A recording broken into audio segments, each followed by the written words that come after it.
नमस्कार. आणि तुम्ही आपल्या चॅनलवर पहिल्यांदाच आला असाल तर चॅनलला सबस्क्राईब करा आणि साईडचं बेल आयकॉनसुद्धा प्रेस करा. तर इथे तुम्ही पाहू शकता आज अतिशय चविष्ट उन्हाळ्यामध्ये प्रत्येकाचा फेवरेट पदार्थ म्हटलं तरीसुद्धा चालेल. तर आज इथे आपण बनवतो आहे बदाम मिल्कशेक, जे बनवायला अतिशय सोपं. तुम्ही रंग पहा किती सुरेख आलेला होता. तर इथे मी बदाम मिल्कशेक बनवण्यासाठी इथे फक्त 4 इन्ग्रेडियंटचा वापर केला होता. चवीला हे बदाम मिल्कशेक अगदी गाड्यावर जसं मिळतं त्याच पद्धतीचं बनवून तयार झालं होतं. तर इथे आपण भरपूर बदाम घालून हे बदाम मिल्कशेक बनवलेलं आहे. बाहेरचं गाड्यावरचं जे बदाम मिल्कशेक असतं ना, त्यामध्ये बदाम फार कमी आणि कस्टर्ड पावडरचा फ्लेवर फार जास्त असतो. तर इथं लहान मुलांसाठी भरपूर बदाम घालून आज हे बदाम मिल्कशेक आपण बनवतो. याला फार वेळ लागत नाही किंवा फार तामझाम देखील नाही आहे. बनवायला खूप जास्त सोपं आहे. अगदी 10 ते 15 मिनटामध्ये सुद्धा हे बनवून तयार होतं. तुम्ही जर रात्रीच्या वेळेस जर बनवून ठेवलं तर दुसऱ्या दिवशी दुपारी आरामात तुम्ही ह्याला एन्जॉय करू शकता किंवा सकाळी जरी बनवलं तरी दुपारी तुम्ही ह्याला मस्त पिऊ शकता. तर चला रेसिपीला सुरुवात करूया. तर इथं मी फुल क्रीम दूध घेतलेलं आहे किंवा तुम्ही म्हशीचं दूधसुद्धा इथे वापरू शकता. तर इथं मी गोकुळचं फुल क्रीम अर्धा लिटर दूध घेतलेलं आहे. आता हे आपल्याला व्यवस्थित असं तापवून घ्यायचं आहे. फार आटवत बसायची याला गरज नाही आहे. इथं थोडंसं दूध काढून घेणार आहे. हे सुद्धा आपल्याला पुढे वापरायचंच आहे. आता इथे हे जे वाटीमधलं दूध आहे हे आपल्याला 2 स्टेपमध्ये वापरायचं आहे. इथं दूध गरम करण्यासाठी ठेवलेलं आहे. तर हे फार आपल्याला आटवायचं नाही. गॅसची फ्लेम अतिशय मीडियम करून ठेवायची. तोपर्यंत आपण बाकीचं काम करून घेऊया. तर इथं 20 बदाम मी 2 तासापूर्वी भिजत घातले होते. आता हे आपल्याला याची छान अशी साल काढून घ्यायची आहे. तर हे मी थंड पाण्यामध्येच भिजत घातले होते. जर तुमच्याकडे वेळ नसेल तर तुम्ही गरम पाण्यामध्ये जरी भिजत घातले ना तरीसुद्धा चालणार आहे. फार लवकर भिजले जातात. हे बघा अतिशय पटपट याची साल निघते, फार वेळ लागत नाही. अशाच पद्धतीने सगळ्या बदामची साल काढून घेतली. 5 बदाम मी छान असे पातळ पातळ चिरून घेतले आणि बाकीचे बदाम त्याच्या 2 पाकळ्या अशा खोलून घेतल्या. म्हणजे जर आतमध्ये बदाम खराब असला तर आपल्याला समजतं. त्यामुळे कधीही बदाम भिजल्याच्या नंतर ते खोलायचे. कधी कधी बदाम आतमध्ये खराब असतात. त्यामध्ये थोडंसं दूध घालायचं आणि मिक्सरच्या भांड्यामध्ये याची छान अशी आपल्याला प्युरी तयार करून घ्यायची. हे बघा अतिशय छान अशी याची पेस्ट तयार झालेली आहे.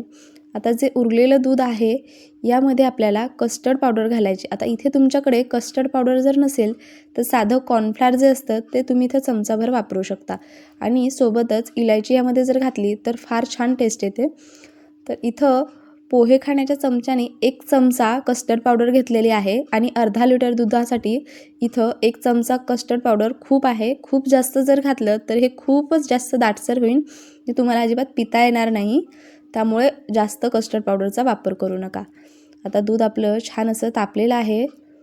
आता यामध्ये आपल्याला जे बदामची आपण पेस्ट तयार करून घेतली होती ती घालायची. आता याला व्यवस्थित असं हलवून घ्यायचं.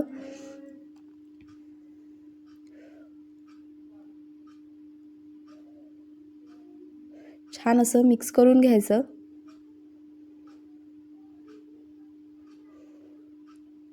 आता यामध्येच आपल्याला लगेचच जे कस्टर्ड पावडरचं आपण मिश्रण तयार करून ठेवलं होतं ते यामध्ये घालायचं आणि घालायच्या आधी थोडंसं हलवून घ्यायचं. का तर कस्टर्ड पावडर तळाशी जाऊन बसते. त्यामुळे थोडंसं हलवून यामध्ये घालायचं आणि दुधात घातल्याच्या नंतर कंटिन्यू हलवत राहायचं. त्यानंतर इथं एका छोट्या वाटीने 1 वाटी साखर घातलेली आहे. चमच्याने म्हणा तर 4 चमचे ही साखर होती. खूप जास्त ओव्हर गोड करू नका. आता हे छान असं मिक्स करून घ्यायचं आहे. तुम्ही रंग बघा किती छान याला रंग आलेला आहे ना. खूप जास्त असा पिवळसर किंवा खूप असा पांढरा देखील नाही आहे. अगदी बरोबर असा ह्याला बदामी रंग आलेला आहे. यामध्ये वेगळा असा कलर घालण्याची किंवा वेगळं असं काही करण्याची गरज नाही आहे. यामध्ये विलायचीचा फ्लेवर फार छान लागतो. त्यामुळे शेवटी थोडीशी विलायची घातली आणि या स्टेजला मी जे बदाम कापून ठेवले होते ते देखील घातले होते. आता गॅसची फ्लेम बंद केलेली आहे. रंग फार छान आलेला आहे. थोडंसं याला कोमट होऊन द्यायचं आणि 2 तासासाठी फ्रीजमध्ये ठेवायचं. तर हे बघा 2 तासांनी हे थंड झाल्यावर अगदी बरोबर असं दाटसर झाले. खूप पातळ नाही आणि खूप घट्टसुद्धा नाही आहे. हे बघा, यामध्ये 1च चमचा आपण कस्टर्ड पावडरचा वापर केलेला आहे, त्यामुळे खूप पातळ नाही किंवा खूप घट्टसुद्धा नाही आहे. आणखी 2-3 बदाम मी यावरती छान असे पातळ कापून घातलेले आहेत. तर हे बदाम भिजवलेले नाही आहेत, असे साधेच बदाम पातळ पातळ चिरून यावरती घातलेले, म्हणजे फार छान दिसतात. तुम्ही बघू शकता किती सुंदर हे बदाम मिल्कशेक दिसत आहे. तर तुम्हाला ही आजची रेसिपी कशी वाटली ना, मला कमेंट करून नक्की सांगा. आणि तुम्ही आपल्या चॅनलवर जर नवीन असाल ना, तर चॅनलला सबस्क्राईब करा. आणि तुमच्या कोणत्याही म्हणजे असे जर तुम्हाला काही विचारायचं असेल तर तुम्ही मला कमेंट करून विचारू शकता, किंवा तुमचे काही सजेशन असेल तर ते सुद्धा तुम्ही मला कमेंट बॉक्समध्ये सांगू शकता, की अशा पद्धतीने केलं तर आणखी छान होऊ शकतं. तरीसुद्धा मला ऐकायला आवडेल आणि मी तुम्ही सांगितल्या पद्धतीने नक्कीच फॉलो करेन. तर आता इथे आपले ग्लास भरून तयार आहेत. मस्त दुपारच्या वेळेस हे एन्जॉय करायचे फार छान लागतात. तुम्ही हा व्हिडिओ तुमच्या मित्रपरिवारामध्ये शेअर करू शकता, व्हॉट्सअपला शेअर करू शकता. पहा किती सुंदर हे बदाम मिल्कशेक दिसत आहे.